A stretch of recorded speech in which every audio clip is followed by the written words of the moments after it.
Bien, bonjour. Je voulais vous montrer la manière de vous servir de votre calculatrice TI Collège. Et notamment, la première chose que l'on va faire, on va rentrer dans le mode. Voilà, vous avez plein d'indications et puis je vais vous les expliquer. La première ligne, ça va être pour quand vous allez travailler en trigonométrie avec des degrés, des grades, ou donc des valeurs d'angle ou des valeurs de distance angulaire, des radians.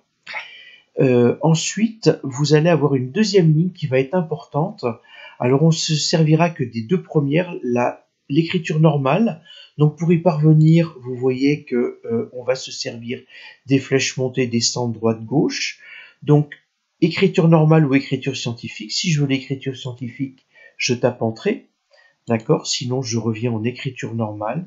Je tape Entrée. La troisième écriture, l'écriture ingénieur, on ne l'utilisera pas. Et puis, autre chose qui va être intéressant, c'est le menu flottant, c'est-à-dire le nombre de chiffres que vous allez utiliser derrière la virgule. C'est-à-dire que si je veux 3 chiffres derrière la virgule, eh bien je vais aller là, j'en ai pris 4, je vais garder 4. 4 chiffres, je fais Entrée. La ligne du dessous, ça va être intéressant lorsque vous avez des fractions avec les simplifications manuelles ou les simplifications automatiques. Donc, on aura l'occasion peut-être d'y revenir plus tard.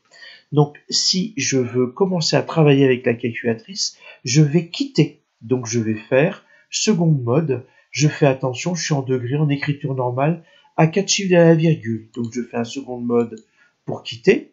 Et puis, je vais taper, si je tape 0, eh bien, j'ai 0 avec 4 chiffres derrière la virgule. Si je tape 5, 5,0000. Si je tape 2020, j'ai la même chose.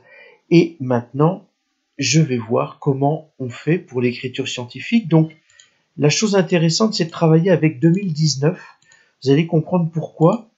Donc, comment faire? Eh bien, tout simplement, je vais rentrer dans le mode. Alors, pour tout effacer, vous tapez un coup sur Annule. Voilà. Et puis, je vais rentrer dans le mode et je vais demander une écriture scientifique. Donc, je descends à la ligne suivante. Un coup à droite, écriture scientifique. Tiens, chose intéressante, si vous éteignez votre calculatrice, moi je suis sur l'émulateur, je ne peux pas faire, mais si vous quittez et que vous éteignez votre calculatrice et que vous la rallumez, normalement, en faisant seconde au-dessus du moins, là, vous allez demander la réponse, c'est-à-dire la dernière valeur qui va s'afficher, que vous pouvez avoir sans même avoir, en ayant éteint votre calculatrice. Donc ça va être intéressant. On continue tout de suite après.